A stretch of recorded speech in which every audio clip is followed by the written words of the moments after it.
नमस्कार विद्यार्थी मित्रांनो, तुम्हा सर्वांचं परत एकदा विदर्भ IAS अकॅडमीच्या ऑनलाईन प्लॅटफॉर्मवर मनपूर्वक स्वागत आहे। मित्रांनो, या वर्षीपासून म्हणजे 2025 पासून डिस्क्रिप्टिव्ह पॅटर्न लागू झालेला आहे MPSC मध्ये। डिस्क्रिप्टिव्ह पॅटर्नच्या अनुषंगाने बदल झालाय फक्त मुख्य परीक्षेमध्ये, बरोबर। म्हणजे आपल्याला आता उत्तर लिहायचे आहेत। त्या ठिकाणी 1750 मार्काची मुख्य परीक्षा आपल्याला पाहायला मिळते। त्यामध्ये 500 मार्काचा एक ऑप्शनलचा सब्जेक्ट असतो, 500 मार्काचा वैकल्पिक सब्जेक्ट, त्याला मराठीमध्ये आपण म्हणू वैकल्पिक विषय, 500 मार्काचा, बरोबर। सो हा 500 मार्काचा जो वैकल्पिक विषय आहे, हा विषय तुमच्या निकालामध्ये खूप महत्त्वाची भूमिका बजावतो, लक्षात ठेवा, बरोबर। सो हा विषय डिसाइड करत असताना, निवडत असताना खूप काळजीपूर्वक हा विषय निवडा। खूपदा मला विद्यार्थ्यांकडून हे दिसतं की विद्यार्थी ज्यावेळेस येतात की सर ऑप्शनल विषय कोणता निवडू, त्यावेळेस मग सर माझ्या मित्रांना हा विषय घेतला म्हणून मी पण तोच घेतला, माझ्या मित्रांना सर अँथ्रोपॉलॉजी घेतला म्हणून मी अँथ्रोपॉलॉजी घेतला, हिस्ट्री मला सर थोडंसं त्या ठिकाणी 1857 उठा खूप आवडतं म्हणून मी घेतला। फक्त एवढ्याच गोष्टी न बघता वैकल्पिक विषय निवडत असताना काही पॅरामीटर्स आपल्या समोर ठेवायचे, काही गोष्टींचा आपण त्या ठिकाणी काळजी घेतली पाहिजे। मी असं सांगेल, कोणताही वैकल्पिक विषय निवडत असताना त्या ठिकाणी 4 गोष्टी बघा। सगळ्यात पहिलं त्या विषयाचा त्या ठिकाणी अभ्यासक्रम बघा। अभ्यासक्रम, तुम्हाला त्या विषयामध्ये आवड आहे की नाही, तुम्ही अभ्यासक्रम बघितल्यानंतर तो अभ्यासक्रम तुम्हाला इंटरेस्टिंग वाटतो की नाही, ही गोष्ट त्या ठिकाणी तुम्ही सर्वप्रथम डोळ्यासमोर ठेवा, बरोबर। सो अभ्यासक्रम बघितल्या वाचल्या जर तुम्हाला असं वाटतंय की यस मला हे थोडं इंटरेस्टिंग वाटतंय, तर त्या ठिकाणी तुम्ही त्या ठिकाणी त्याच्यावर विचार करायचा। का इंटरेस्टिंग असला पाहिजे, कारण की तुमचा ऑप्शनलचा अभ्यासक्रम तुम्हाला ऑप्शनल ॲटलिस्ट 4 ते 5 किंवा 6 महिने त्या ठिकाणी अभ्यासायला लागू शकतो, बरोबर। मी तुम्हाला अशी आशा देणार नाही 2 किंवा 3 महिन्यामध्ये वैकल्पिक विषय होऊन जाईल। जरी 2-3 महिन्यामध्ये वैकल्पिक विषयाचा तुम्ही अभ्यास केला तर तो इफेक्टिव्ह स्टडी होणार नाही, असं माझं वैयक्तिक मत आहे, बरोबर। काही मुलं करू बी शकतात, एकदम अपवादात्मक परिस्थितीमध्ये एखादा एकदम ब्रिलियंट माइंड असेल तो 3 महिन्यामध्ये ऑप्शनलचा त्या ठिकाणी स्टडी पण करू शकतो, शक्यता आहे। परंतु मला असं वाटतं की ॲव्हरेज जो आपले मुलं आहेत त्या मुलांना कोणताही वैकल्पिक विषय जर निवडला, चांगला जर त्या वैकल्पिक विषयाचा अभ्यास करायचा असेल, त्याला ॲटलिस्ट 5 ते 6 महिने तरी चांगल्या पद्धतीनं रोज 4 तास अभ्यास करून त्याला लागू शकतात। सो 5 महिने अभ्यास आपल्याला विषयाचा अभ्यास करायचा, तर तो विषय तुम्हाला आवडत असला पाहिजे, पहिली गोष्ट। दुसरी गोष्ट काय, तर त्या ठिकाणी तुमचा जो ऑप्शनलचा विषय आहे त्याचा सिलेबस बघितल्यानंतर तो सिलेबस बाकीच्या GS मध्ये कुठं ओव्हरलॅप होतोय काय, ओव्हरलॅप म्हणजे सारखेपणा, बरोबर। मग आपल्याला 4 GS आहेत, आपल्याला त्या ठिकाणी 4 GSचा प्रामुख्याने अभ्यास करायचा असतो। 1 मिनिट, 4 GS त्या ठिकाणी आपला आहे, GS1, GS2, GS3 आणि GS4, बरोबर। या 4 GSच्या अभ्यासक्रमामध्ये तुमच्या वैकल्पिक विषयाचा अभ्यासक्रम कुठं ओव्हरलॅप होतोय का, हे पण तुम्हाला त्या ठिकाणी बघावं लागणार आहे। आता मी ज्या विषयाची त्या ठिकाणी आज तुमच्याशी चर्चा करणार आहे, वैकल्पिक विषयाची चर्चा करणार आहे, तो म्हणजे PSIR। PSIR म्हणजे काय, तर political science and international relation, political science and international relations, त्याला आपण त्या ठिकाणी मराठीमध्ये म्हणू राज्यशास्त्र आणि आंतरराष्ट्रीय संबंध, राज्यशास्त्र आणि आंतरराष्ट्रीय संबंध आणि आंतरराष्ट्रीय संबंध।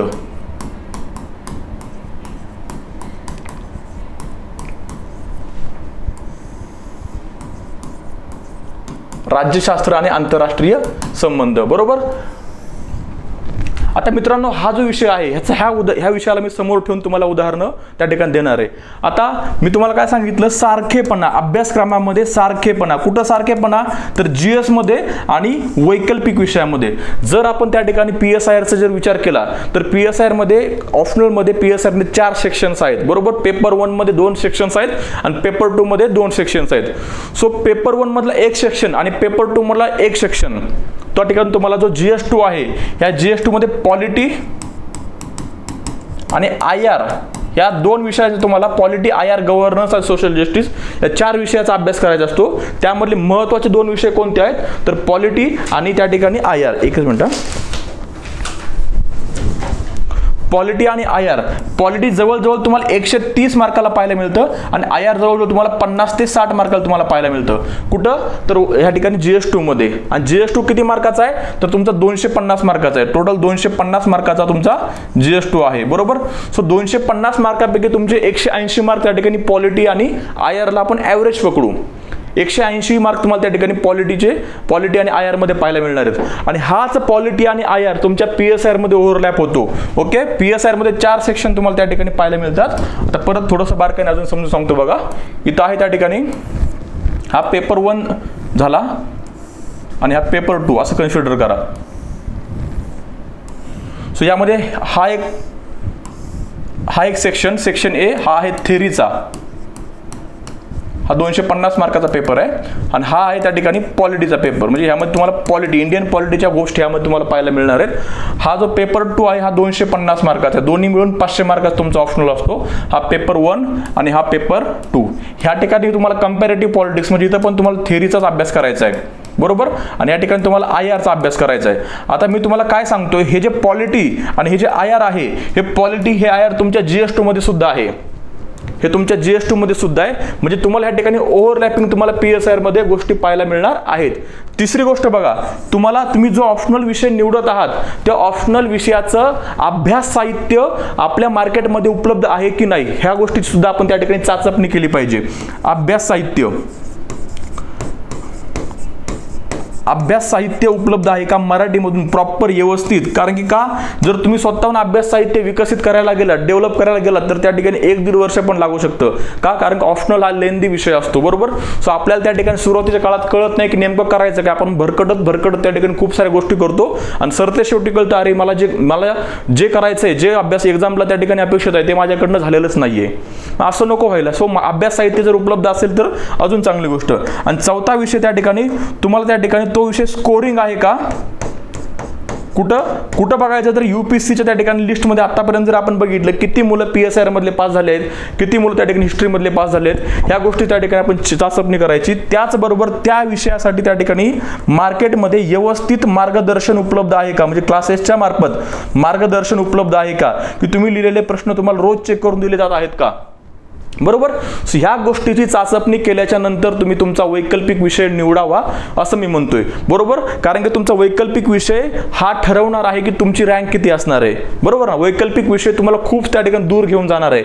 जनरल GS मध्ये 1, 2, 3, 4 मध्ये ॲव्हरेज मुलांना मागे पुढे सारखेच मार्क असतात, 10-20 मार्काचा जर फरक तुम्हाला पाहायला मिळेल 2 विद्यार्थ्यांमध्ये. परंतु वैकल्पिक विषयामध्ये विद्यार्थ्यांना डायरेक्टली तुम्हाला 40 ते 50 मार्काचा फरक पाहायला मिळतो मित्रांनो. त्यामुळे ह्या गोष्टींची खूप आपण काळजी घेतली पाहिजे. ऑप्शनल निवडत असताना खूप बारकाईने आपण अभ्यासक्रम बघायचा की आपल्याला त्या ठिकाणी हा अभ्यासक्रम इंटरेस्टिंग वाटतोय का रे बाबा. जर इंटरेस्टिंग वाटत असेल तर तो निवडायचा, बरोबर. नाही तर थोडासा वेळ घ्यायचा नाही, फक्त मित्राने घेतलाय, माझ्या मैत्रिणीने घेतलाय म्हणून त्या ठिकाणी तो घ्यायचा नाही, बरोबर. सो मी तुम्हाला ओव्हरऑल त्या ठिकाणी आता वैकल्पिक विषयाबद्दल डिस्कशन केलेलं आहे. आता बघू त्या ठिकाणी आपल्याला PSIR बद्दल मी तुम्हाला माहिती सांगणार आहे की PSIR मध्ये त्या ठिकाणी आपण आज पेपर 1 चं डिस्कशन करणार आहोत. पेपर 1 मध्ये कोणकोणते टॉपिक आहेत. सो पेपर 1 मधले टॉपिक बघा आणि त्यानंतर तुम्हाला ह्या PSIR बद्दल आवड निर्माण होती की नाही हे तुम्ही डिसाइड करा. ओके. आता पेपर 1 म्हणजे आपण हा पेपर डिस्कस करणार आहोत पूर्ण सेक्शन A आणि सेक्शन B हे दोन्ही सेक्शन आज आपण डिस्कस करणार आहोत की ह्यामध्ये त्या ठिकाणी टोटल टॉपिक किती आहेत. टोटल ह्याच्यामध्ये 10 टॉपिक्स आहेत आणि ह्याच्यामध्ये 11 टॉपिक्स आहेत. सो टोटल 21 टॉपिक तुम्हाला ह्या पेपर 1 मध्ये पाहायला मिळतील. ह्यामध्ये त्या ठिकाणी टोटल 11 टॉपिक्स आहेत आणि इथं 8 आहेत, म्हणजे टोटल 19. ओके. सो 21 आणि 19 त्या ठिकाणी टोटल 40 टॉपिक्स तुम्हाला या ऑप्शनल मध्ये PSIR मध्ये अभ्यासायचे आहेत, बरोबर ना. पण हे 40 टॉपिक तुम्ही अभ्यासल्याच्या नंतर आफ्टर कंप्लीटिंग दिस 40 टॉपिक्स तुम्हाला त्या ठिकाणी काय मिळणार आहे तर तुम्हाला GS2 मध्ये पॉलिटी आणि IR ह्याला त्या ठिकाणी एक मार्जिन मिळणार, एक त्या ठिकाणी तुमचा टॉपिक्स कव्हर होणार आहेत, बरोबर का. त्याचबरोबर तुम्हाला इथिक्स मध्ये सुद्धा Socrates, Plato, Immanuel Kant, Gandhiji हे जे विचारवंत आपण ह्या ठिकाणी ह्या सेक्शन मध्ये अभ्यासणार आहोत, ह्या विचारवंताचा पण तुम्हाला GS4 मध्ये त्या ठिकाणी इथिक्स मध्ये फायदा झालेला पाहायला मिळेल, बरोबर. तुमचे कन्स्ट्रक्टिव्ह विचारसरणी बनेल. त्या विचारसरणीच्या आधारावर तुम्ही त्या ठिकाणी बाकीच्या गोष्टी निबंधामध्ये पण तुम्ही तुमचे इनपुट देऊ शकता, बरोबर ना. सो ह्या गोष्टी तुम्हाला नक्कीच फायदा होईल. आता आपण त्या ठिकाणी अभ्यासक्रमाला सुरुवात करू मित्रांनो. हे बघा, सगळ्यात पहिला आपण सेक्शन A पेपर 1 चा सेक्शन A डिस्कस करू, म्हणजे हा पोर्शन आपण डिस्कस करू, त्यानंतर हा पोर्शन आपण डिस्कस करू, बरोबर ना. सो सेक्शन A काय थेअरी आहेत, म्हणजे थेअरी मध्ये आपला काय अभ्यास आहे मित्रांनो, ह्यामध्ये टोटल 10 टॉपिक्स आहेत. आता टॉपिकचा सिक्वेन्स जर बघितला तर राजकीय सिद्धांत, राज्याचे सिद्धांत, समता, लोकशाही, हक्क, स्वातंत्र्य, त्यानंतर भारतीय राजकीय विचारधारा आणि पाश्चिमात्य राजकीय विचारवंत असा सिक्वेन्स आहे. पण आपण ज्या पद्धतीने मी PSIR शिकवतो किंवा जे पण मार्केटमध्ये विषय टीचर PSIR शिकवतात त्या पद्धतीने मी तुम्हाला त्या ठिकाणी सांगणार आहे की कसं त्या ठिकाणी टॉपिक शिकवतात त्या सिक्वेन्सनं. म्हणजे सेक्शन ए मध्ये 10 टॉपिक्स आहेत, 10वा टॉपिक अगोदर शिकवला जातो, 10 नंबरचा टॉपिक अगोदर शिकवला जातो जो की तुमच्या PSIRचा बेस आहे. तो टॉपिक जर तुम्हाला समजला तर तुम्हाला इंटायर PSIR चांगल्या पद्धतीने समजणार आहे. त्यामुळे आपण आपली बॅच शिकवत असताना मी त्या पहिल्या टॉपिकवर 30 लेक्चर घेतले, 30 टोटल 30 लेक्चर्स मी पूर्णपणे त्या पहिल्या टॉपिकवर घेतलेले आहेत. बरोबर ना? का घेतले आहेत? कारण की तो बेस खूप महत्त्वाचा आहे. तसं बघितलं तर 25 लेक्चर त्या टॉपिकवर 5 लेक्चरचं मी पूर्ण रिव्हिजन केलेलं आहे. बरोबर. आता आपली PSIRची बॅच जी आहे, मी आपल्या विदर्भामध्ये जी सुरू आहे त्या बॅचचं सगळ्यात महत्त्वाचं वैशिष्ट्य काय असेल मित्रांनो, तर त्या ठिकाणी आपण रिव्हिजन खूप करतो बॅचमध्ये. आता ही फक्त सांगायची गोष्ट नाहीये, तुम्ही तुमचे मित्र जर असतील कोणते विदर्भ अकॅडमीमध्ये त्या मुलांना विचारा. मी GS पण शिकवतो, GS2 मध्ये पण मुलांकडून रिव्हिजन खूप करून घेतो, आन्सर रायटिंग खूप करून घेतो. ही आपल्या बॅचचं सगळ्यात महत्त्वाचं वैशिष्ट्य म्हणजे काय, तर आपण रिव्हिजन त्या ठिकाणी खूप मोठ्या प्रमाणात करतो. त्याचबरोबर प्रत्येक विद्यार्थ्यावर माझं वैयक्तिक लक्ष असतं की बाबा तुझं कुठपर्यंत आलेलं आहे, काय करतोय. ऑनलाईन जर विद्यार्थी असला तर त्याला कॉल करणे, तू कुठपर्यंत आलेला आहे, तू का अभ्यास लेक्चरला का नव्हता, तू उत्तर का आलेलं नाही, तुला टॉपिक समजलं का नाही. मग समजलं तर ठीक आहे, मग सांग मॅकॅव्हेलीची थेअरी कोणती आहे, मॅकॅव्हेलीच त्या ठिकाणी धर्माबद्दल काय मत आहे. सो त्याच वेळेस त्या मुलाला असं वाटतं की माझ्यावर कोणतरी लक्ष द्यायला आहे बाबा. ओके. सो आपल्या ह्या बॅचचं त्या ठिकाणी हे सर्वात महत्त्वाचं वैशिष्ट्य आहे. आता टॉपिक नंबर 1 ह्याला आपण त्या ठिकाणी राजकीय सिद्धांत असं म्हणूया. ह्या पेपरला काय नाव देऊ आपण, सेक्शन ए ला राजकीय सिद्धांत, पॉलिटिकल थेअरी.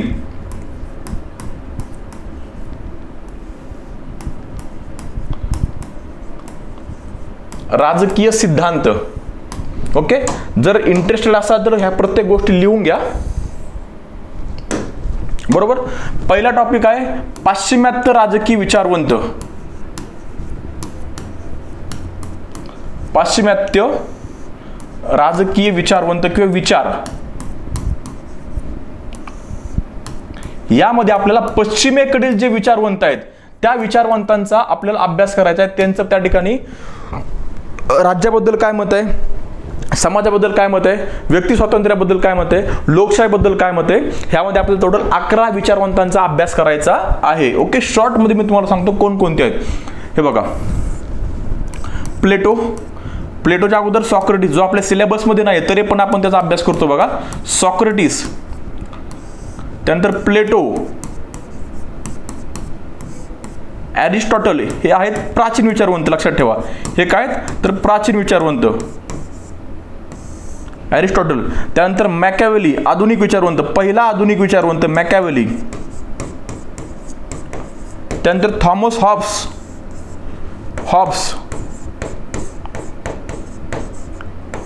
त्यानंतर जॉन लॉक. त्यानंतर रुसो.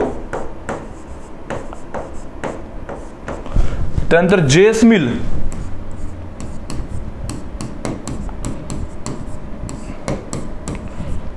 मिल. त्यानंतर आहे कार्ल मार्क्स. सगळ्यात त्या ठिकाणी क्रांतिकारक विचारवंत या सर्वांमध्ये कार्ल मार्क्स. त्यानंतर आहे ग्राम्स्की आणि शेवटी आहे हॅना अरेंट.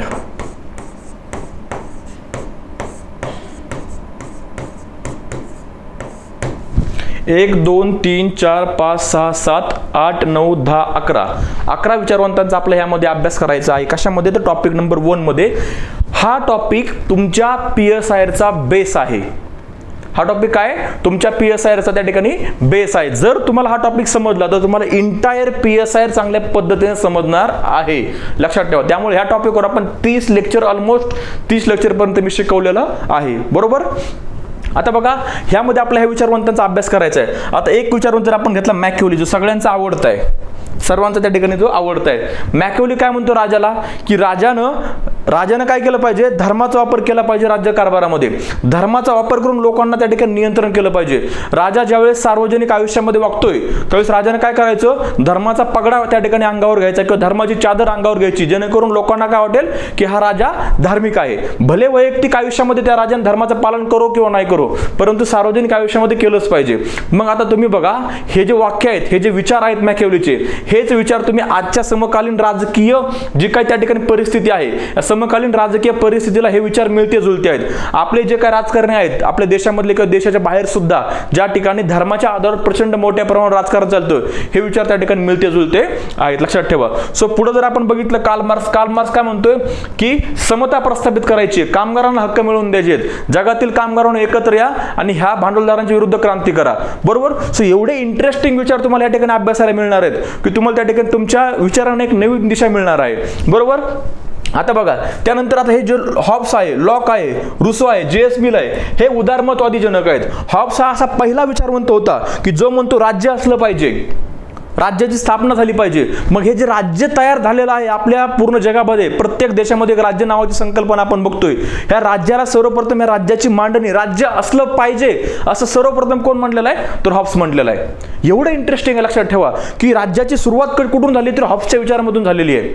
हॉब्सच्या विचारामधून झाले, लक्षात ठेवा. आणि एक स्टेटमेंट आपण वापरतो की प्रत्येक विचारवंत हा त्या काळचा मूल असतो किंवा अपत्य असतो. प्रत्येक विचारवंत हा त्या काळचं मूल असतं किंवा अपत्य असतो. म्हणजे काय मित्रांनो की विचारवंतांच्या लेखणीवर त्यांच्या परिस्थितीचा, ज्या परिस्थितीमध्ये ते वाढले आहेत त्या परिस्थितीचा परिणाम झालेला असतो.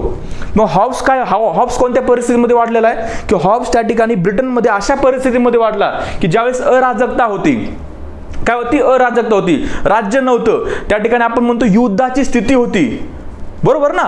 स्टेट ऑफ नेचर म्हणजे काय? नैसर्गिक अवस्था जिथं राज्य नाही. निसर्गामध्ये जंगलामध्ये काय असतं, जो बळवान आहे, बलवंत आहे, तो काय करणार आहे, कमकुवत घटकांवर त्या ठिकाणी राज्य करणार आहे. म्हणजे सिंह किंवा वाघ काय करेल तर हरणावर त्या ठिकाणी नेहमी काय करेल तर त्यांची हरणाची शिकार करेल. बरोबर ना. तशीच परिस्थिती त्या ठिकाणी हॉब्सच्या राज्यामध्ये म्हणजे ब्रिटनमध्ये होती, जिथं राज्य नव्हतं. अब्सेन्स ऑफ द स्टेट म्हणजे अराजकता. अशा परिस्थितीमध्ये हॉब्सनं सांगितलं की व्यक्तीच्या स्वातंत्र्यासाठी त्या ठिकाणी राज्य असणं गरजेचं आहे. राज्य पाहिजे, लोकांनी एकत्र आलं पाहिजे, लोकांनी करार केला पाहिजे आणि राज्याची स्थापना केली पाहिजे. असे सगळे हे विचारवंत त्या ठिकाणी आपल्याला अभ्यासायचे आहेत. बरोबर. सॉक्रेटिस हा कसा आहे तर त्या ठिकाणी सॉक्रेटिस आदर्शवादी विचारवंत आहे. प्लेटो आदर्शवादी विचारवंत आहे. प्लेटो काय म्हणतो, जर त्या ठिकाणी राज्यामधल्या अरिष्ट संपवायचे असतील, अरिष्ट म्हणजे समस्या, जर आपल्या नगरामधील अरिष्ट संपवायचं असेल तर आपल्याला त्या ठिकाणी जो राजा आहे आपला, तो राजा आदर्श राजा पाहिजे किंवा असलेल्या राजानं त्या ठिकाणी तत्वज्ञान शिकलं पाहिजे. म्हणजेच काय की राजा कोण असेल तर जो व्यक्ती तत्वज्ञ आहे त्याला राजा म्हणून त्या ठिकाणी राजाच्या गादीवर बसवायचं. मग तो सांगतो की एखाद्या व्यक्तीला राजा म्हणून जर त्या ठिकाणी बसायचं असेल तर 50 वर्ष शिक्षण घेतलं पाहिजे. मग प्लेटोचा थिअरी ऑफ एज्युकेशन त्या ठिकाणी असतो. सो या सगळ्या गोष्टींचा आपल्याला या ठिकाणी अभ्यास करायचा आहे. बरोबर. ग्राम्स्की आहे जो मार्क्सच्या विचारांमध्ये सुधारणा करतो. बरोबर ना. मार्क्सच्या नंतरचा मार्क्स स्वतःमध्ये आपण ग्राम्स्कीला प्रामुख्याने अभ्यासतो. सो हे असे सगळे विचारवंत आहेत की ज्या विचारवंताचा आपल्याला या टॉपिकमध्ये अभ्यास करायचा असतो. हा पहिला टॉपिक. आता लक्षात ठेवा 1, 2, 3 आणि 4 हे उदारमतवादी विचारवंत आहेत. हे कसे आहेत तर उदारमतवादी विचारवंत आहेत. कार्ल मार्क्स आणि ग्राम्स्की हे कसे आहेत तर मार्क्सवादी आहेत. आता या दोन गोष्टी लक्षात ठेवा. मी ह्या टॉपिकवरून तुम्हाला पुढच्या टॉपिकला कनेक्ट करतो.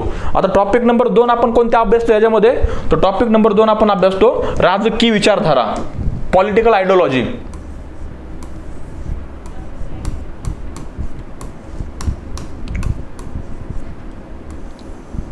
राजकीय विचारधारा. आता या विचारधारेमध्ये मित्रांनो आपला काय अभ्यासायचं बघा, तर ह्या विचारधारेमध्ये आपलं अभ्यासायचं उदारमतवाद म्हणजे काय. उदारमतवाद म्हणजे काय, त्यानंतर समाजवाद म्हणजे काय,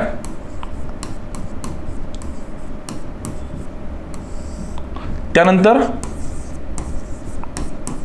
मार्क्सवाद म्हणजे काय, त्यानंतर फॅसिझम म्हणजे काय,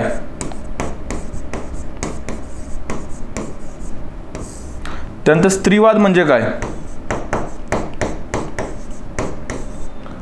आणि उत्तर आधुनिकवाद म्हणजे काय.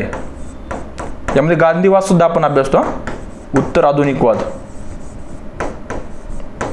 आता बघा, आता टॉपिक नंबर 2 आहे. ओके, थोडंसं फ्लॅशबॅकला तुम्हाला घेऊन जातो टॉपिक नंबर 1 वर. 1, 2, 3, 4 हे जे विचारवंत तुम्ही अभ्यासलेले आहेत. आता हा रुसो प्रत्यक्षपणे अभ्यासक्रमामध्ये नाही बरं का, पण आपण रुसोला अभ्यासतो. 1, 2, 3 Hobbes, Locke, Thomas Hobbes, John Locke, Rousseau आणि जेएस मिल हे 4 विचारवंत उदारमतवादी विचारवंत आहेत. त्यामुळे पुढचा जो टॉपिक आहे उदारमतवाद हा एकदम आपल्याला त्या ठिकाणी सोपा जातो समजून घ्यायला. हा समजून घ्यायला काय जातो, सोपा जातो. ओके. त्यानंतर बघा समाजवाद आणि मार्क्सवाद. समाजवाद आणि मार्क्सवाद, कार्ल मार्क्स आणि ग्राम्स्की हे समाजवाद आणि मार्क्सवादी विचारवंत आहेत, लक्षात ठेवा. त्यामुळे तुम्हाला त्यानंतर हा जो टॉपिक आहे हे टॉपिक तो सुद्धा त्या ठिकाणी तुम्हाला समजायला सोपे जाणार आहेत. फक्त 3 टॉपिक ह्या राजकीय विचारधारामध्ये नवीन तुम्हाला पाहायला मिळतात. म्हणजे ओव्हरलॅपिंग आहे, खूप मोठ्या प्रमाणात त्या ठिकाणी ओव्हरलॅपिंग आहे, लक्षात ठेवा. बरोबर. आता उदारमतवादी विचारधारा म्हणजे काय? उदारमतवादी विचारधारा म्हणजे व्यक्ती केंद्री विचारधारा. काय? व्यक्ती केंद्री म्हणजे व्यक्तीला महत्व देणारी विचारधारा.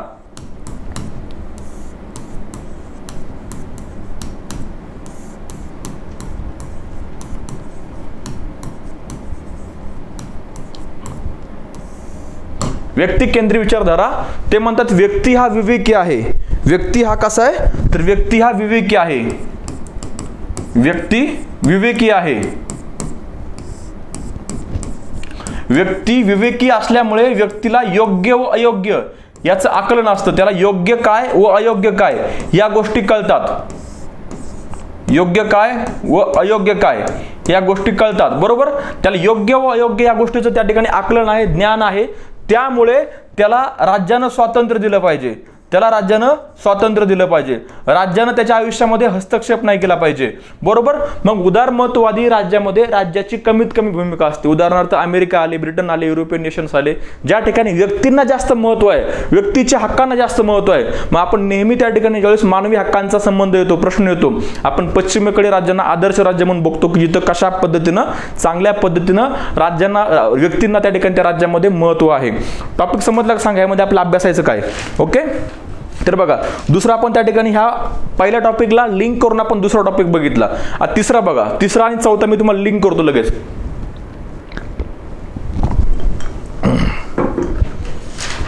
ओके. परत तिसरा आपला जो अभ्यास आहे राजकीय सिद्धांत. एकदम छोटा आहे. सिद्धांत म्हणजे काय वगैरे वगैरे यामध्ये आपला अभ्यास आहे, जास्त काय नाहीये. राजकीय सिद्धांत. ओके. हा टॉपिक थोडा छोटा आहे. ह्यामध्ये पण थोडा मार्क्सवाद वगैरे राज्याकडे कसे बघतात ह्याचा थोडासा झलक आहे.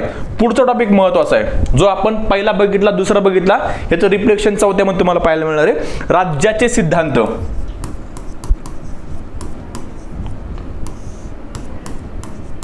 राज्याचे सिद्धांत.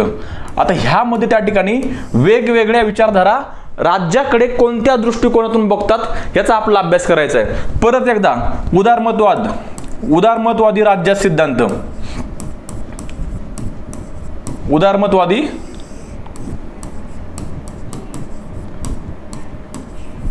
राज्याचा सिद्धांत.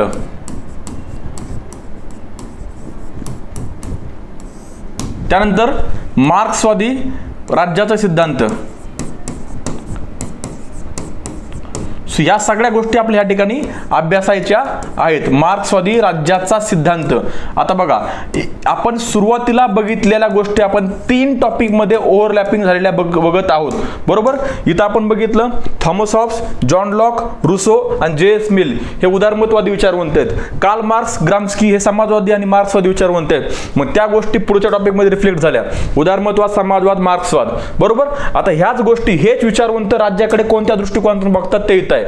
उदारमतवादी राज्य सिद्धांत. ओके. मार्क्सवादी राज्य सिद्धांत, स्त्रीवादी राज्य सिद्धांत. हे बघा, परत स्त्रीवाद, स्त्रीवाद तो परत रिफ्लेक्ट झाला इथं. स्त्रीवादी राज्याकडे कसे बघतात. ओके. स्त्रीवादी राज्य सिद्धांत, स्त्रीवादी राज्याचा सिद्धांत.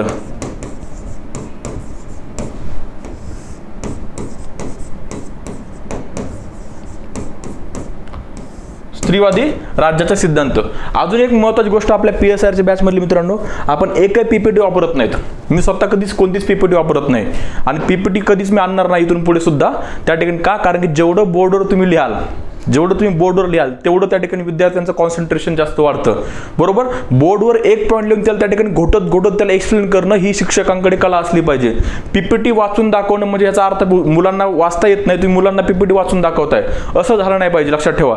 PPT आणि दुसरी महत्त्वाची गोष्ट, प्रत्येक विद्यार्थ्यांच्या स्वतःच्या नोट्स रेडी असल्या पाहिजेत. दुसऱ्याच्या नोट्स वाचणं म्हणजे त्या ठिकाणी चमच्यानं त्या ठिकाणी दुसरा तुम्हाला चमच्यानं भरवतोय असं होणार आहे. असं न करता स्वतःच्या नोट्स त्या ठिकाणी तुम्ही तयार करा. इव्हन अगदी जर तुम्हाला असं वाटलं की दुसऱ्याच्या नोट्स खूप छान आहेत तर त्याच नोट्स तुमच्या स्वतःच्या हातामध्ये त्या ठिकाणी तुमच्या स्वतःच्या अक्षरामध्ये त्या लिहून घ्या. हेच लॉंग टर्म साठी त्या ठिकाणी फायदेशीर आहे. ह्यालाच आपण एक नवीन नाव देऊ, शाश्वत अभ्यास, सस्टेनेबल स्टडी. बरोबर.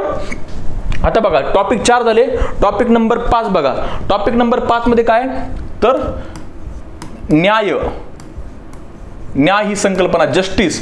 यामध्ये आपल्याला खूप महत्त्वाची एक गोष्ट बघायची आहे की जॉन रॉल्सचा न्यायाचा सिद्धांत.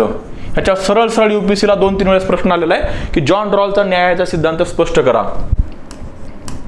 जॉन रॉल्सचा न्यायाचा सिद्धांत स्पष्ट करा.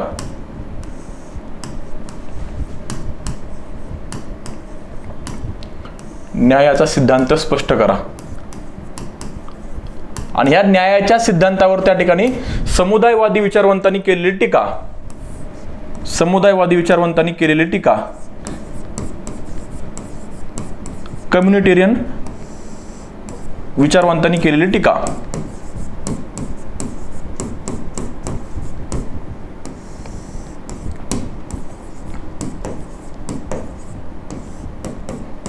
टीका. बरोबर.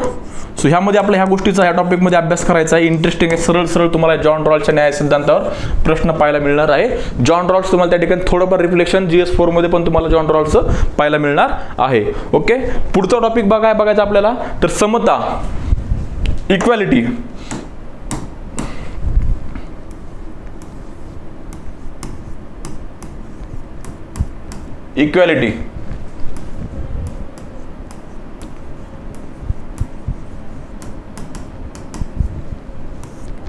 आता या सिद्धांताचं, समताचं मूळ कुठून आलं. बरोबर. ह्याचं मूळ काय आहे. ह्या थेरीचं, ह्या तत्वाचे मूळ समता ही जी संकल्पना आहे, जे तत्व आहे, हे कुठून त्या ठिकाणी उदयास आलं. त्याचबरोबर त्या ठिकाणी उदारमतवादी समतेचा सिद्धांत, परत उदारमतवाद आला बघा. त्यानंतर मार्क्सवादी समतेकडे कसे बघतात. बरोबर. मार्क्सवादाचा मूळ आहे, लक्षात ठेवा, समता. मार्क्सने जे विचार मांडले हे कामगारांसाठी मांडले. बरोबर ना. कामगार वर्गांचं होत असलेलं प्रचंड शोषण त्याला संपवायचं होतं आणि वर्गविरहित समाज त्याला स्थापन करायचा होता. या वर्गविरहित समाजामध्ये त्याला त्या ठिकाणी समता प्रस्थापित करायची होती. म्हणजे कोणी त्या ठिकाणी म्हणजे भांडवलदार वर्ग आणि कामगार वर्ग ही जी वर्ग संकल्पना त्याला संपवायची होती. या ठिकाणी आपला मार्क्स असतो त्या ठिकाणी परत एकदा रेफरन्स घ्यावा लागणार आहे. बरोबर ना. सो हे पण त्या ठिकाणी तुम्हाला ह्या अभ्यासायचं आहे ह्या ठिकाणी ह्या टॉपिक मध्ये. म्हणजे उदारमतवाद, मार्क्सवाद वारंवार येणाऱ्या गोष्टी तुम्हाला आहेत. म्हणजे topic number 1 is most important topic for us. Okay ना. पुढे बघा हक्क. पुढचा टॉपिक काय. हक्क.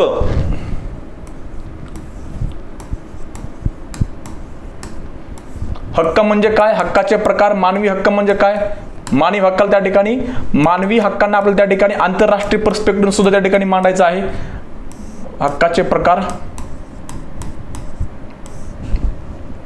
त्यानंतर मानवी हक्क म्हणजे काय.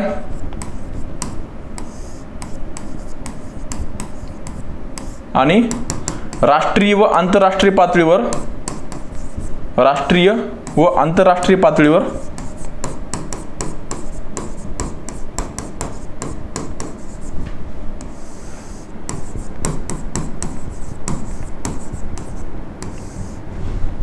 मानवी हक्क संस्था.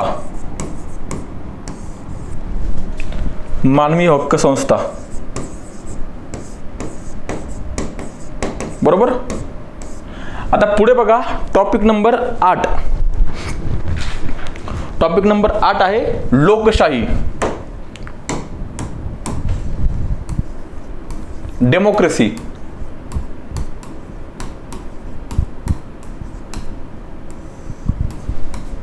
लोकशाही बद्दलचे वेगवेगळे सिद्धांत. बरोबर. त्यानंतर लोकशाहीच्या लाटा, आपण म्हणतो लोकशाहीच्या लाटा. म्हणजे लोकशाही जगभरामध्ये कशी पसरत गेली आपण याला त्या ठिकाणी 3 लाटामध्ये बघणार आहोत. लोकशाहीच्या लाटा, पहिली लाट, दुसरी लाट आणि तिसरी लाट. तिसऱ्या लाटीमध्ये त्या ठिकाणी लोकशाही म्हणजे त्यानंतर लोकशाहीची उलटी वेव्ह पण आहे, रिव्हर्स वेव्ह पण आहेत, उलट्या लाटा पण आहेत. त्यामध्ये आपल्या त्या ठिकाणी लोकशाहीच्या लाटामध्ये आपण तिसऱ्या जगामधील जी लाट आहे हिचा पण अभ्यास करणार आहोत. म्हणजे भारत असा एकमेव देश आहे त्या ठिकाणी आशिया खंडामध्ये की ज्यामध्ये त्या ठिकाणी एवढा मोठा देश असताना सुद्धा म्हणजे लोकशाही टिकलेली आपल्याला पाहायला मिळते. ओके, तिसऱ्या जगातील देशात लोकशाही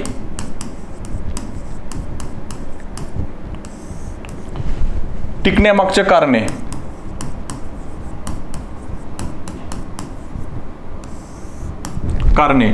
त्याचबरोबर त्या ठिकाणी लोकशाहीचा अभिजातवादी सिद्धांत आहे, लक्षात ठेवा. लोकशाहीचा अभिजातवादी सिद्धांत, elitist theory of the democracy. लोकशाहीचा अभिजातवादी सिद्धांत.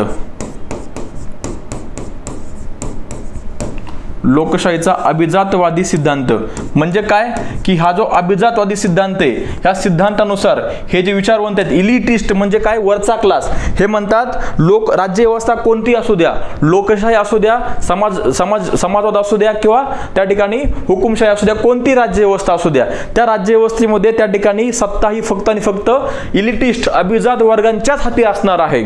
बरोबर ना. मग समाजवाद असेल त्या ठिकाणी किंवा लोकशाही असेल किंवा उदारमतवादी लोकशाही असेल किंवा त्या ठिकाणी दुसरा अजून वेगळा प्रकार असेल, या कोणत्याही प्रकारामध्ये त्या ठिकाणी सत्ता ही फक्त ना फक्त अभिजात वर्गाच्याच हाती असणार आहे. अभिजात म्हणजे उच्चभ्रू, इलिटिस्ट.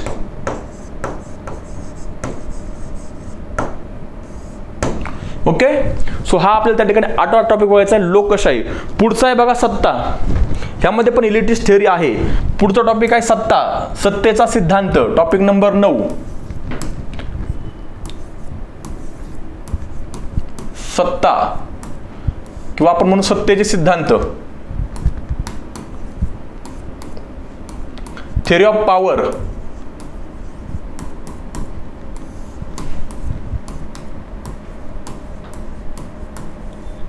थेअरी ऑफ पॉवर यामध्ये सुद्धा त्या ठिकाणी सत्तेचा अभिजातवादी सिद्धांत आहे.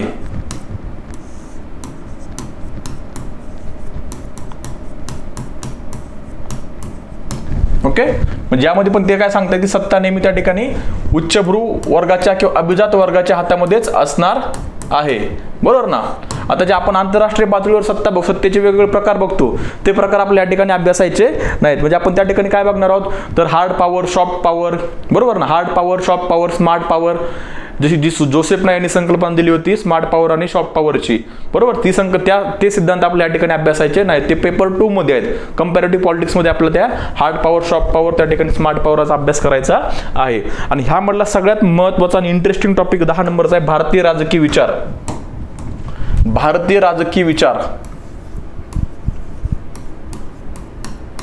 शेवटचा टॉपिक, भारतीय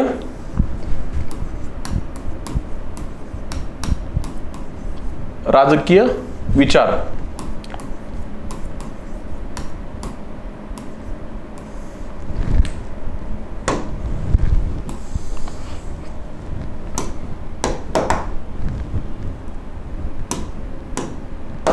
ओके, आता ह्यामध्ये आपल्याला कोणकोणते विचारवंत अभ्यासायचे आहेत तर धर्मशास्त्र, आपलं मनूचा अभ्यास या ठिकाणी करायचा आहे. बरोबर. त्यानंतर चाणक्य, अर्थशास्त्राला पण त्या ठिकाणी चाणक्य जो ग्रंथ आहे त्या ठिकाणी आपला अभ्यासायचा आहे. त्यानंतर आपण बघतो sir Syed Ahmad Khan. Sir Syed Ahmad Khan.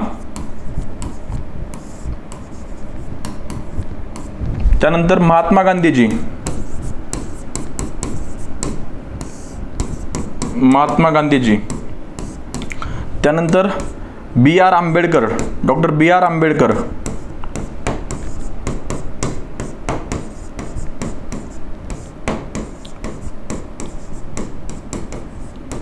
Doctor बी आर आंबेडकर. त्यानंतर एम एन रॉय. या विचारवंतांचा त्या ठिकाणी आपला अभ्यास करायचा आहे. आता हे विचारून तर तुम्हाला तर परत सेक्शन बी मध्ये पण पाहायला मिळणार आहेत. आता जर ह्यांचा अभ्यास करत असताना कोणत्या गोष्टी प्रामुख्याने बघायच्या असतात, जर चाणक्य काय म्हणतात, चाणक्य त्या ठिकाणी राजाला सल्ला देतो. काय सल्ला देतो चाणक्य राजाला, की बाबा राजानं कंटिन्युअसली त्या ठिकाणी राज्याचा विस्तार केला पाहिजे. बरोबर ना, राजाने राज्याचा विस्तार केला पाहिजे. विस्तार केला पाहिजे. बरोबर, जर राज्याचा विस्तार झाला नाही तर राज्य मृत्युमुखी पडणार आहे. मग तो म्हणतो काय, तर प्रत्येक राष्ट्राच्या शेजारीलचं राज्य जे आहे हे त्याचं नैसर्गिक शत्रू राष्ट्र असणार आहे. तुमचं काय असणार आहे, शेजारचं राष्ट्र काय असणार आहे, शत्रू राष्ट्र असणार आहे. बरोबर ना, त्याचा मंडल सिद्धांत त्यानं मांडलेला आहे की प्रत्येक राज्याचं शेजारील राष्ट्र काय असणार आहे, तर त्या ठिकाणी शत्रू राष्ट्र असणार आहे. बरोबर ना. त्यानंतर दुश्मन का दुश्मन दोस्त होता, ही जे आपण त्या ठिकाणी पिक्चर मध्ये डायलॉग बघतो तो चाणक्याने दिलेला आहे. चाणक्य काय म्हणतो, तुमच्या दुश्मनचा, तुमच्या विरोधकाचा जो विरोधक आहे तो तुमचा मित्र असणार आहे. म्हणजे उदाहरणार्थ त्या ठिकाणी भारताचा विरोधक पाकिस्तान आहे, सो पाकिस्तानचा जो विरोधक कोण आहे, अफगाणिस्तान आहे. भारताचे आणि अफगाणिस्तानचे संबंध त्या ठिकाणी चांगले असणार आहेत. दुसरं उदाहरण काय, चीनचा विरोधक कोण आहे, भारत आहे, आणि भारताचा विरोधक कोण आहे, पाकिस्तान आहे. पाकिस्तान आणि चीनचे संबंध त्या ठिकाणी चांगले असणार आहेत. बरोबर, सो दुश्मन का दुश्मन दोस्त होता है, ही संकल्पना ह्यानं मांडली होती. ह्या ठिकाणी ती आपल्याला चांगल्या पद्धतीनं अभ्यासायची आहे. सो मित्रांनो, हा होता सेक्शन ए. यामध्ये आपल्याला 10 टॉपिक आपल्याला पाहिजे असतात. व्हेरी इंटरेस्टिंग आहे. ह्यानं तुम्हाला त्या ठिकाणी पर्स्पेक्टिव्ह मिळणार आहे, त्या ठिकाणी एक वेगळा अँगल मिळणार आहे अभ्यास करण्याचा. आता दुसरा आपण त्या ठिकाणी सेक्शन बघणार आहोत, सेक्शन बी. बरोबर, जो आपण त्या ठिकाणी कुठं बघितलं होता, हे बघा इथं आपण हा सेक्शन झाला आपला. आता हा सेक्शन त्या ठिकाणी आपण बघणार आहोत. बरोबर, चला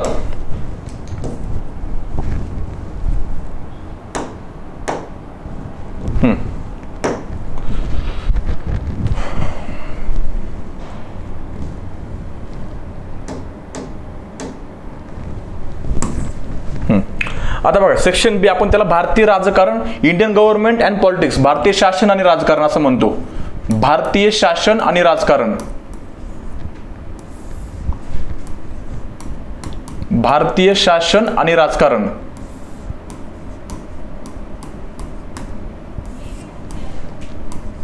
IGP म्हणून त्याला त्या ठिकाणी शॉर्ट मध्ये ओळखलं जातं, IGP. बरोबर, IGP म्हणजे काय, Indian government and politics. Okay, Indian government and politics. बरोबर ना. भारतीय शासन आणि राजकारण हा पेपरचं नाव आहे, हा सेक्शन बी आहे. ओके, सेक्शन बीचं नाव आहे, सॉरी. अख्ख्या पेपर त्या पहिले सेक्शन आपण काय म्हणतो, राजकीय सिद्धांत, आणि हा IGP भारतीय शासन आणि राजकारण. ओके, आता ह्याच्यामध्ये टॉपिक नंबर 1 काय, ह्यात आपल्याला टोटल किती, तर 11 टॉपिक्स अभ्यासायचे आहेत. आणि हे टॉपिक तुमचे त्या ठिकाणी ऑलमोस्ट तुम्ही हिस्ट्री आणि पॉलिटीमध्ये तुमचे ओव्हरलॅपिंग तुम्हाला पाहायला मिळणार आहे. मग पहिला टॉपिक आहे भारतीय राष्ट्रवाद. पहिला टॉपिक काय, भारतीय राष्ट्रवाद.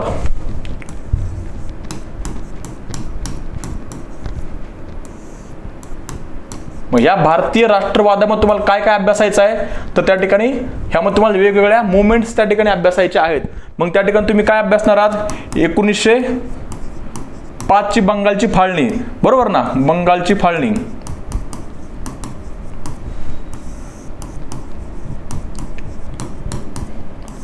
त्यानंतर 1919-20 असहकार चळवळ, असहकार चळवळ. बरोबर, त्यानंतर 1930 सविनय कायदेभंग चळवळ. या सगळ्या चळवळींचा आपण त्या ठिकाणी अभ्यास करायचा आहे, हे तुमच्या हिस्ट्रीमध्ये पण आहे. सविनय कायदेभंग चळवळ. बरोबर, 1942 चले जाव चळवळ, चले जाव चळवळ. बरोबर ना, करा किंवा मरा. सो ह्या टॉपिकचा आपल्याला ह्या टॉपिक नंबर 1 मध्ये अभ्यास करायचा आहे. बरोबर, ह्या सगळ्या गोष्टींचा आपल्या यामध्ये अभ्यास करायचा आहे. मी खूप हायलाइटेड गोष्टी घेतोय, यामध्ये थोडंसं आपलं अजून थोडंफार डीप जावं लागणार आहे. त्यानंतर काय, दुसरं भारतीय संविधानाची निर्मिती. बरोबर, टॉपिक नंबर 2 भारतीय संविधानाची निर्मिती.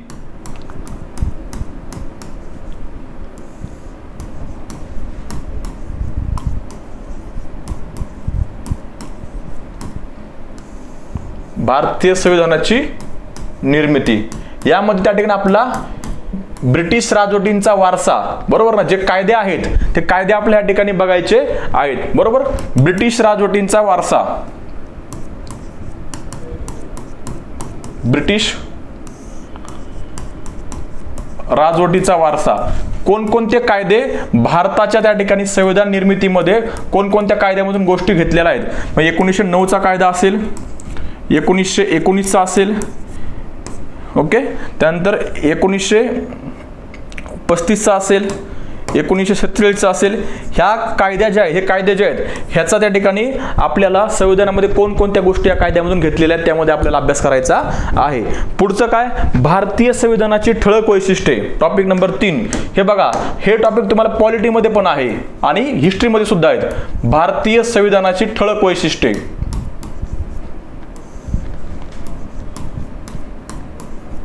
भारतीय संविधानाची ठळक वैशिष्ट्ये.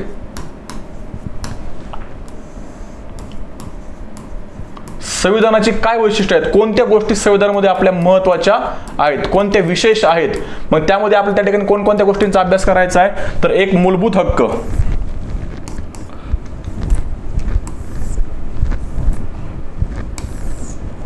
फंडामेंटल राईट्स, मूलभूत हक्क.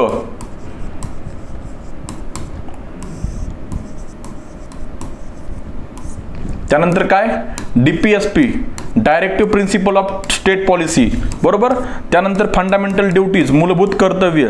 त्यानंतर भारतीय संविधानाची वैशिष्ट्ये, भारतीय संविधानाची वैशिष्ट्ये त्या ठिकाणी लिखित संविधान आहे वगैरे वगैरे ह्या गोष्टी, बरोबर. थोडंफार यामध्ये आपल्या पार्लमेंटच्या गोष्टी पण बघायच्या आहेत. भारतीय संविधानाची वैशिष्ट्ये म्हणजे ह्यामध्ये पार्लमेंटमध्ये घट का होत आहे, लोकांचा पार्लमेंटवरचा विश्वास का कमी होत चाललेला आहे, ह्या गोष्टी आपल्या ह्यामध्ये अभ्यासायच्या आहेत. ह्या टॉपिकमध्ये सगळ्या गोष्टी आपल्याला त्या ठिकाणी पॉलिटीमधून पाहायला मिळणार आहेत, जे की खूप साऱ्या गोष्टी आपण लक्ष्मीकांतमधून पण त्या ठिकाणी अभ्यासू शकतो, बरोबर ना. ज्या तुम्हाला प्री GS2 साठी पण अभ्यासायच्या आहेत, जे तुम्हाला प्री साठी सुद्धा अभ्यासायच्या आहेत. टॉपिक नंबर 4 काय, केंद्र शासनाची प्रमुख अंगे. टॉपिक नंबर 4, केंद्र शासनाची प्रमुख अंगे.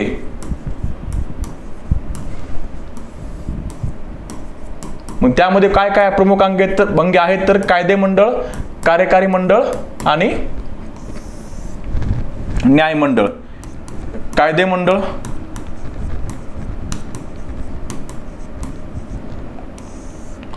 कार्यकारी मंडळ आणि न्यायमंडळ. कायदेमंडळामधील समस्या, कार्यकारी मंडळामधील समस्या, न्यायमंडळामधील समस्या, बरोबर. आता न्यायमंडळामध्ये काय समस्या आहेत लक्षात ठेवा. न्यायमंडळामध्ये पेंडिंग केसेस खूप मोठ्या प्रमाणात आहेत. न्यायमंडळामधील भ्रष्टाचार चव्हाट्यावर आलेला आहे. एक ट्रान्सपरन्सी इंटरनॅशनल नावाची संघटना आहे. ट्रान्सपरन्सी इंटरनॅशनल नावाची संघटना काय सांगते, ऑर्गनायझेशन काय सांगते की भारतामधील जी काही न्याय व्यवस्था आहे, भारतातील न्याय व्यवस्था दुसऱ्या क्रमांकाची सर्वात भ्रष्ट न्याय व्यवस्था आहे. म्हणजे पहिलं सगळ्यात भ्रष्ट काय भारतामध्ये तर पोलीस यंत्रणा, पोलीस व्यवस्था आहे. आणि पोलीस व्यवस्थेनंतर, पोलीस डिपार्टमेंटच्या नंतर त्या ठिकाणी न्याय व्यवस्था ही सर्वात जास्त भ्रष्ट असलेली त्या ठिकाणी संस्था आहे. हा निकाल कोणाचा आहे, हा सर्वे कोणाचा आहे तर ट्रान्सपरन्सी इंटरनॅशनल या ऑर्गनायझेशनचा आहे. Transparency international. कायदेमंडळामध्ये काय समस्या आहेत तर त्या ठिकाणी कायदेमंडळामध्ये आपण असं म्हणू की जे लोक कायदे बनवतात त्यांच्यावर त्या ठिकाणी त्यांची पार्श्वभूमी मोठ्या प्रमाणात गुन्हेगारी वृत्तीची आहे, बरोबर. संसदेमधील त्या ठिकाणी आपण बघतो कोण तर संसदेमधील त्या ठिकाणी खासदार वगैरे 2024 मध्ये निवडून आलेल्या खासदारांपैकी जो ADR आहे, असोसिएशन फॉर डेमोक्रेटिक रिफॉर्म्स, ह्या संस्थेचा निकाल आहे ADRचा की 2024 मध्ये निवडून गेलेल्या खासदारांपैकी लोकसभेमध्ये 46% खासदारांवर त्या ठिकाणी 46% खासदारांवर किंवा सदस्यांवर गंभीर स्वरूपाचे गुन्हे आहेत. मग त्या गंभीर स्वरूपाच्या गुन्ह्यामध्ये काय त्या ठिकाणी बलात्कार आहे, खून आहे, चोरी आहे, दरोडा आहे, खंडणी आहे, असे गंभीर स्वरूपाचे गुन्हे त्यांच्यावर त्या ठिकाणी दाखल झाले आहेत. त्यापैकी 27 खासदारांवर ते गुन्हे सिद्ध सुद्धा झालेले आहेत. मग ही समस्या आहे, म्हणजे राजकारणाचे गुन्हेगारीकरण वाढत चाललेले आहे. हा टॉपिक त्या ठिकाणी आपला अभ्यासायचा आहे. टॉपिक नंबर 4 मध्ये ह्या गोष्टी बघायच्या आहेत. टॉपिक नंबर 5 काय तर ग्रासरूट डेमोक्रेसी, तळागाळातील लोकशाही.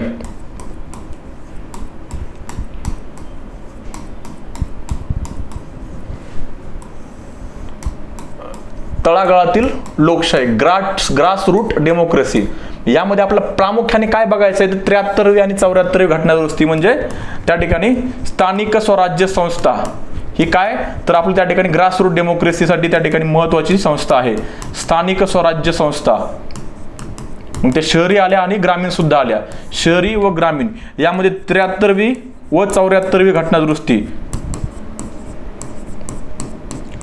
73वी व 74वी घटनादुरुस्ती यामध्ये कशा पद्धतीने त्या ठिकाणी जे उद्दिष्ट ठेवलं होतं, म्हणजे लोकशाही लोकांच्या दारामध्ये घेऊन जायचे जे उद्दिष्ट ठेवलं होतं ते उद्दिष्ट खरंच साध्य झालेलं आहे की नाही याचा त्या ठिकाणी आपला अभ्यास करायचा आहे. त्याचबरोबर ज्या स्थानिक स्वराज्य संस्थांमध्ये जे महिलांना आरक्षण दिलं होतं त्या आरक्षणाचा फायदा खरंच महिलांचं राजकीय सक्षमीकरण करण्यामध्ये झाला आहे की नाही या गोष्टी सुद्धा आपल्याला बघायचं आहे. मग या ठिकाणी सरपंचपती नावाची संकल्पना आपण अभ्यासतो. सरपंचपती म्हणजे काय की महिला नावाला सरपंच असते परंतु त्या सरपंच पदाचा कारभार तिचा पती पूर्णपणे चालवत असतो. या सगळ्या संकल्पना आपल्या टॉपिक मध्ये बघायचा आहेत. पुढचा आहे टॉपिक नंबर 6 वैधानिक संस्था.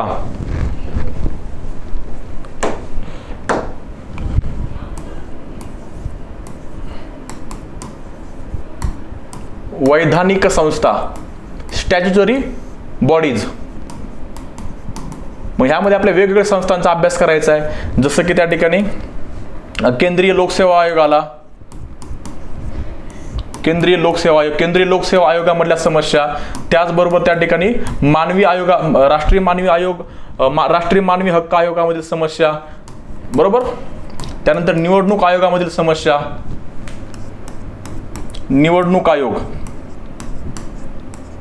यामधील समस्या.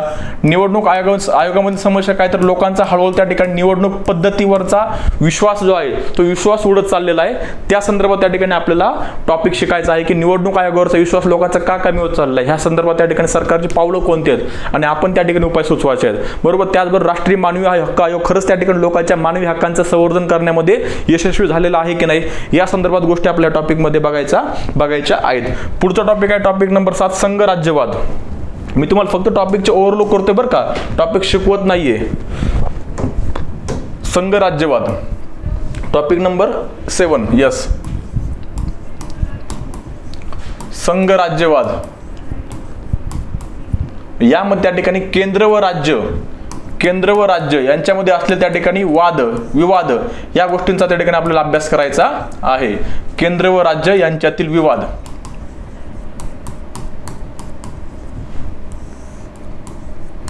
आपल्याला अभ्यासायचे आहेत, बरोबर. त्यामुळे त्या ठिकाणी आर्थिक वाद असतील,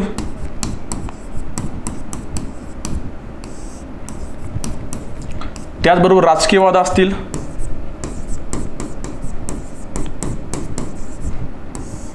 या गोष्टींचा आपल्या यामध्ये अभ्यास करायचा आहे, बरोबर.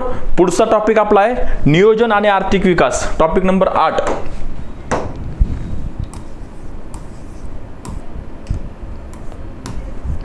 नियोजन आणि आर्थिक विकास.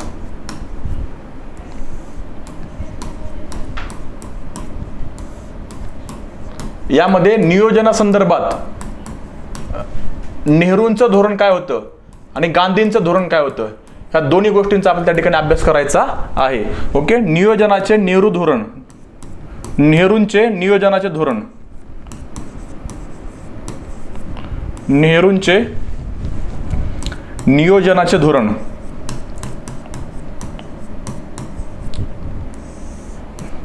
मग नेहरूंचा त्या ठिकाणी टॉप टू डाऊन अप्रोच होता, बरोबर ना. टॉप टू डाऊन, वरती पूर्णपणे निर्णय वरी त्या ठिकाणी बसून त्या ठिकाणी प्लॅनिंग करायची आणि त्या गोष्टी नंतर खाली पेनिट्रेट करायच्या, हे नेहरूंचं धोरण होतं. परंतु गांधींचं धोरण काय होतं, गांधीजी म्हणले की त्या ठिकाणी गाव पातळीवर ज्या गावाचा विकास करायचा आहे त्याच गाव पातळीवर त्या ठिकाणी बसून धोरण ठरवलं गेलं पाहिजे, बरोबर ना. सो गांधींचे नियोजनाचे धोरण down to top approach, down to top approach आणि नेहरूंचं top to down approach. Okay. गांधींचे नियोजनाचे धोरण, या दोघांच्या धोरणामध्ये पूर्णपणे आपल्याला विरोधाभास पाहायला मिळतोय. चला पुढचा टॉपिक बघा, आपला टॉपिक नंबर 9 आहे. टॉपिक नंबर 9 काय, भारतीय राजकारणात जातीची भूमिका. इंटरेस्टिंग आहे खूप. भारतीय राजकारणात जातीची भूमिका. दिवसेंदिवस त्या ठिकाणी भारतीय राजकारणात जातीची भूमिका आणि धर्माची भूमिका वाढत चाललेली आहे. भारतीय राजकारणात जात व धर्माची भूमिका, जात व धर्माची भूमिका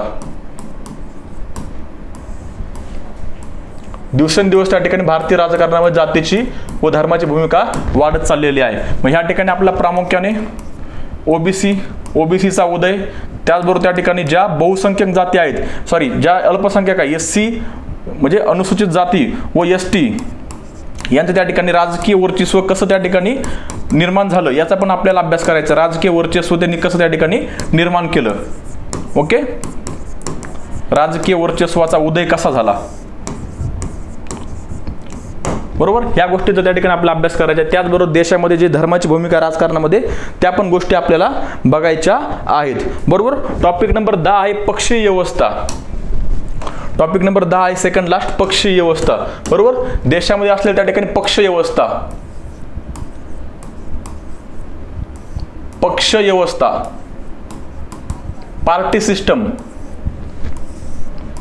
पार्टी सिस्टम,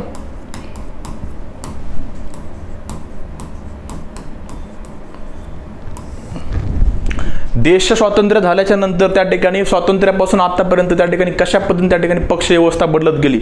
एकपक्षीय पक्ष व्यवस्था, द्विपक्षीय आणि त्यानंतर बहुपक्षीय. म्हणजे सुरुवातीच्या काळामध्ये आपली पक्ष व्यवस्था कशी होती, एकल होती, एकाच पक्षाचं केंद्रामध्ये आणि राज्यामध्ये त्या ठिकाणी होल्ड होता. हळूहळू त्या ठिकाणी काय झालं 1967च्या नंतर 1967च्या नंतर हळूहळू त्या ठिकाणी आपल्या देशामध्ये त्या ठिकाणी दुसरे पक्ष पण त्या ठिकाणी उदयास येऊ लागले. बरोबर आहे. आणि त्यानंतर हळूहळू त्या ठिकाणी प्रादेशिक पक्षांचा राष्ट्रीय राजकारणामध्ये उदय झाला. प्रादेशिक पक्षांचा राष्ट्रीय राजकारणामध्ये झालेला उदय, प्रादेशिक पक्षांचा राष्ट्रीय राजकारणात झालेला उदय कशामुळे झाला तर त्या ठिकाणी जातीमुळे सुद्धा आणि धर्मामुळे सुद्धा. राष्ट्रीय राजकारणात जात, धर्म, भाषा, वंश या इत्यादी कारणावरून प्रादेशिक पक्षांचा राष्ट्रीय राजकारणात झालेला उदय, या सर्व गोष्टी आपल्या या टॉपिक मध्ये अभ्यासायच्या आहेत. बरोबर. आता पुढचा टॉपिक आणि शेवटचा टॉपिक यामध्ये आहे टॉपिक नंबर 11 सामाजिक चळवळी. ओके, इंटरेस्टिंग आहे. ह्याच्यामधून महिला चळवळीवर नेहमी त्या ठिकाणी प्रश्न आलेला आपल्याला पाहायला मिळतो. ओके, टॉपिक नंबर 11 सामाजिक चळवळी.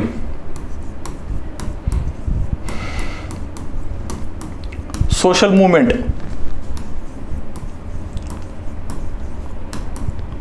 सामाजिक चळवळी. बरोबर. यामध्ये प्रामुख्याने आपल्याला त्या ठिकाणी महिला चळवळी ह्याच्यावर त्या ठिकाणी वारंवार प्रश्न आलेला पाहायला मिळतोय. भारतामध्ये महिला चळवळी त्या ठिकाणी कशा पद्धतीने त्या ठिकाणी महिला चळवळींचा उदय झाला ते आपल्याला बघायचं. महिला चळवळी, त्याचबरोबर त्या ठिकाणी पर्यावरणीय चळवळी जी अजून सेकंड मोस्ट इम्पॉर्टंट त्या ठिकाणी मुवमेंट आपण म्हणू शकतो. पर्यावरणीय चळवळी या सर्व गोष्टींचा आपल्या ह्यामध्ये अभ्यास करायचा आहे. बरोबर. व्हेरी इंटरेस्टिंग आहे. त्या ठिकाणी गोष्टी तुम्हाला अजून इंटरेस्टिंग वाटतील. जसं जसं तुम्ही पुढे जाल तसं त्या ठिकाणी तुम्हाला गोष्टी इंटरेस्टिंग वाटतील. बरोबर. आता पेपर 2चं लेक्चर जे आहे, पेपर 2चं जे काय आपण त्या ठिकाणी डिस्कशन आहे, डिकोडिंग आहे सिलेबसची, ते पुढच्या काही दिवसांमध्ये त्या ठिकाणी तुमच्या समोर घेऊन येऊ. पेपर 2 मध्ये काय तर तुलनात्मक राजकारण आणि त्यानंतर परत भारत आणि जग, भारताचे जगावर संबंध कसे प्रस्थापित झाले त्या ठिकाणी आपल्याला अभ्यासायचं आहे. मग भारत पाकिस्तान, भारत चीन, भारत रशिया, भारत बांगलादेश या सगळ्या गोष्टींचा आपल्याला अभ्यास करायचा. भारत अमेरिका. ओके, सो हे इंटरेस्टिंग आहे. बरोबर. सो आय होप तुम्हाला लेक्चर आवडला असेल. तुर्तास एवढे इथेच थांबू. Thank you so much for the lecture. Take care. Bye. Have a nice day.